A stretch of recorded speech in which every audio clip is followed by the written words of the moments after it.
Good morning students of class 9।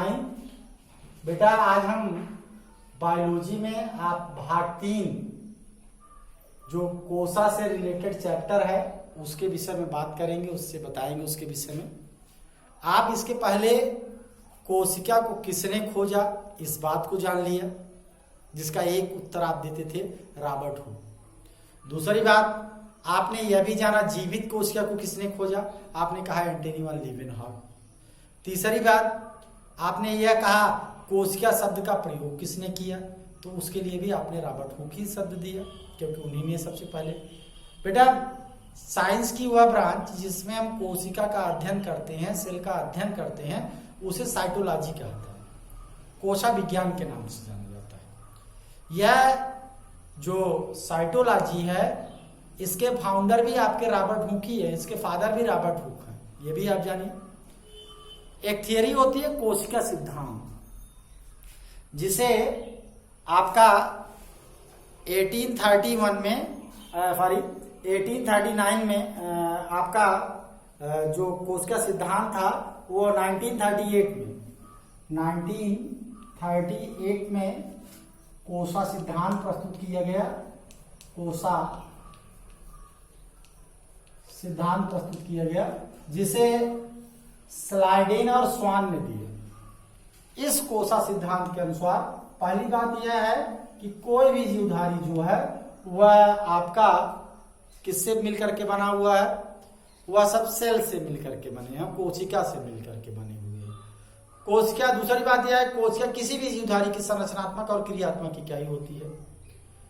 तीसरी बात, इसी में एक साइंटिस्ट है जिसका नाम है वार्कॉव, उन्होंने एक बात और इंक्लूड कर दिया, जोड़ दिया कि कोई भी कोशिका स्वच्छंद पैदा नहीं हो सकती है, स्वतंत्र रूप से पैदा नहीं हो सकती है, बल्कि किसी भी कोशिका का जन्म अपने पूर्ववर्ती कोशिका का से होता है। आप अनुवर्ती और पूर्ववर्ती का मतलब समझ ही रहे हैं कि पूर्ववर्ती माने पहले की कोशिका से जन्म होता है। एक बात और भी आती है, यह तो आपका कोशिका सिद्धांत था कि ये बातें मिलकर के कोशिका सिद्धांत बनी, जो कोशिका सिद्धांत 1938 में स्लाइडेन और स्वान के द्वारा दिया गया। यही आप यह भी जानिए कि यह जो सेल है, इस सेल में आप सेल के संख्या के आधार पर आप जीव को दो भाग में बांट लेते हैं। एक ऐसा जीव जो आपका क्या कहलाता है, यूनिसेलुलर कहलाता है या एक कोशिकी कहलाता है, और एक ऐसा जीव जो कई सेल से मिलकर के बना हुआ है उसे बहुकोशिकी कहा जाता है। तो एक कोशिकी जीव में जितने सारे कार्य होते हैं वो सारे कार्य उनके एक ही सेल के अंदर हो जाते हैं, जबकि जो बहुकोशिकीय जीव होते हैं उनकी शरीर बहुत सारी कोशिकाओं से मिलकर के बनी होती है और वह कोशिकाएं आपस में मिलकर के काम करती हैं। हम आपको एक डायग्राम के थ्रू ये समझाना चाहेंगे कि सबसे छोटी इकाई जो है वह कोशा है। कोशा के बाद फिर ऊतक बनता है, कोशिकाओं के मिलने से क्या बनता है, ऊतक। ऊतक के बाद अंग बनते हैं और अंग के बाद जो होता है अंग तंत्र बनता है और अंग तंत्र के बाद आपका क्या बनता है, शरीर बनती है। तो एक बहुकोशिकीय जीव जो है वह इन चैनल से गुजरता है, जबकि एक कोशिकीय जीव में सिर्फ एक कोशिका ही काम करती है। तो यह बात आ गई आपकी किसकी, कि किस तरीके से एक कोशिकीय जीव और बहुकोशिकीय जीव जो होते हैं अलग अलग होते हैं, और सारी जैविक क्रियाएं एक कोशिकीय जीव की एक उसी कोशिका में ही संपन्न हो जाती है, जबकि बहुकोशिकीय जीव में अलग अलग कार्य के लिए अलग अलग आर्गन और अंग जिम्मेदार होते हैं। बेटा अगले बात के रूप में हम आपको जो जीवद्रव्य है उसके विषय में बताना चाहेंगे। तो पहली चीज, यह जीवद्रव्य क्या है, कहाँ है, यह किस रूप में दिखता है, इस बात को आप समझिए। मान लीजिए एक सेल है, इस सेल के अंदर एक लगभग मिडिल में आप कह लीजिए, एग्जैक्ट मिडिल में ना कहिए, लगभग मिडिल में, यहाँ पे इसके चारों तरफ जो है एक जेली जैसा लिक्विड मटेरियल फैला हुआ है जो कि कोशिका कला से घिरा हुआ है और केंद्रक को घेरे हुआ है। तो ये मटेरियल जो जेली जैसा इसमें फैला हुआ है, इसी मटेरियल को हम जीव द्रव्य कहते हैं, जिसको आप इंग्लिश में प्रोटोप्लाज्म कहते हैं। यह जीव द्रव्य आपका प्रोटोप्लाज्म कहलाता है। इस हक्सले ने इसका नाम जीव द्रव्य इसको सबसे पहले पुरकिंजे ने इसका नाम जीव द्रव्य रखा। पुरकिंजे नामक साइंटिस्ट ने इसका नाम क्या रखा? जीव द्रव्य रखा। और हक्सले ने इसको कहा कि यह जीवन की भौतिक आधारशिला है, अर्थात इसके बगैर, जीव द्रव्य के बगैर जीवन को कंसीडर नहीं किया जा सकता, जीवन को माना नहीं जा सकता है। अगर किसी सेल का जीव द्रव्य सूख चुका है तो वह सेल मर चुकी है, वह सेल एक्सपायर कर चुकी है। तीसरी बात, डुजार्डिन ने जीव द्रव्य को खोजा। जीव द्रव्य की खोज डुजार्डिन ने की, वहीं आपका हक्सले ने इसे जीवन की भौतिक आधारशिला बताया। और तीसरी बात, इसका नाम किसने रखा?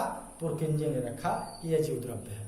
ये तीन बातें इस तरीके से यह साल और जेल रूप में परिवर्तित होता रहता है। वैज्ञानिकों का ऐसा मानना है कि यह साल और जेल का रूप लेता रहता है। जेल कहने का मतलब होता है चटनी जैसा स्ट्रक्चर, जो जेली जैसी स्ट्रक्चर बनती है। आपने इसी तरीके से जेली और जैम खाया है, तो ऐसी दशा में जेली मतलब कहने का अर्थ होता है सेमी लिक्विड, जो न ठोसी है न लिक्विड ही है। तो ये साल और जेल कंडीशन में परिवर्तित होता है, लिक्विड से सेमी लिक्विड कंडीशन में परिवर्तित होता रहता है। अलग अलग वैज्ञानिक के अनुसार इसका रूप भी अलग अलग दर्शाया गया है। जैसे कुछ वैज्ञानिक कहते हैं कि यह कणिकामय है, इसमें छोटी छोटी कणिकाएं पाई जाती हैं, कोलाइड्स की। कुछ वैज्ञानिकों का मानना है कि यह कोलाइडल प्रकृति का है, इसके कण जो होते हैं कोलाइडल नेचर के होते हैं।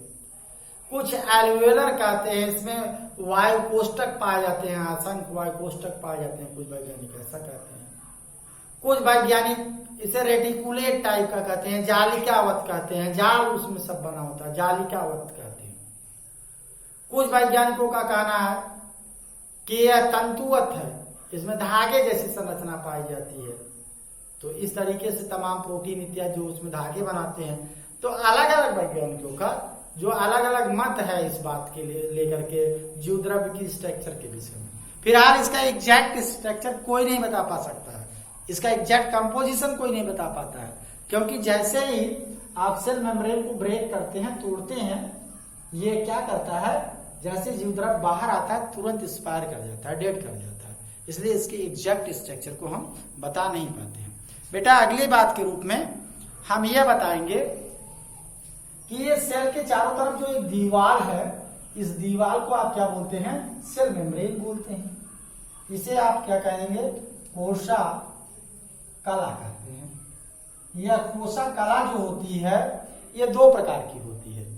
एक एकक कला और दूसरा आपका जो है वो तरल मोज़ेक मॉडल है। तो एकक कला को आपको शायद बताया गया है कि जे डेविड रॉबर्टसन सर ने प्रस्तुत किया था, जबकि तरल मोज़ेक मॉडल को सिंगर और निकोलसन ने प्रस्तुत किया था। सिंगर और निकोलसन के द्वारा इस मॉडल को प्रस्तुत करने के लिए, तरल मोज़ेक मॉडल को प्रस्तुत करने के लिए आपका इन्हें नोबेल पुरस्कार भी दिया गया। यह प्लाज्मा मेम्ब्रेन आपकी जो होती है, ये दो चीजों से मिलकर के बनी होती है। इसे आप प्रोटीन प्लस लिपिड बोलते हैं। लिपिड कहने का अर्थ होता है बेटा एक प्रकार का फैटी, जिसे आप वसा बोलते हैं, ये एक प्रकार का फैटी है लिपिड। तो यहाँ आप यह कह सकते हैं, ये जो प्लाज्मा मेम्ब्रेन है ये लिपोप्रोटीन की बनी है, अर्थात लिपिड और प्रोटीन की बनी हुई है। इस प्लाज्मा मेम्ब्रेन की परमेबिलिटी के आधार पर, परमेबिलिटी कहने का अर्थ होता है इसकी पारगम्यता के आधार पर इसको कई कैटेगरी में बांटते हैं। जैसे पहला आप कहते हैं इम्परमेबल मेम्ब्रेन, अपारगम झिल्ली, अपारगम प्लाज्मा मेम्ब्रेन। तो अपारगम प्लाज्मा मेम्ब्रेन जो होगी और इम्परमेबल मेम्ब्रेन जो होगी, उसके थ्रू कोई भी मटेरियल आर पार नहीं जा सकता है, तो ऐसी दशा में वो इम्परमेबल कहलाती है। दूसरा जो होता है वो आपकी परमेबल मेम्ब्रेन कहलाती है। इसके द्वारा जो होती है बहुत सारी चीजें एक तरफ से दूसरी तरफ जा आ सकती हैं आसानी से, इसलिए परमेबल मेम्ब्रेन है। तीसरी जो है यह सेमी परमेबल मेम्ब्रेन है, यह सेलेक्टेड चीजों को ही आने जाने देती है।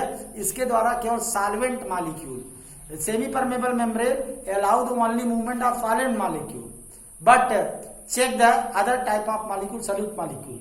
इसके द्वारा केवल सॉल्वेंट के मॉलिक्यूल ही जा सकते हैं या लिक्विड मॉलिक्यूल ही जा सकते हैं, जबकि सेलेक्टिव परमेबल मेम्ब्रेन वह मेम्ब्रेन होता है जो कि मटेरियल को सेलेक्ट करके एक पार से दूसरे पार आने जाने देता है। जो लार्ज मॉलिक्यूल होते हैं वो सेलेक्टेड होकर के प्लाज्मा मेम्ब्रेन से एक तरफ से दूसरी तरफ जाते आते रहते हैं। तो ये तो आपका हो गया कि किस रूप में आपका ये प्लाज्मा मेम्ब्रेन एक्ट करता है। बाकी चीजों को हम नेक्स्ट वीडियो में आपको आगे इसके पूर्व बताएंगे कि कोशिका में और चीजें क्या है। तब तक के लिए धन्यवाद।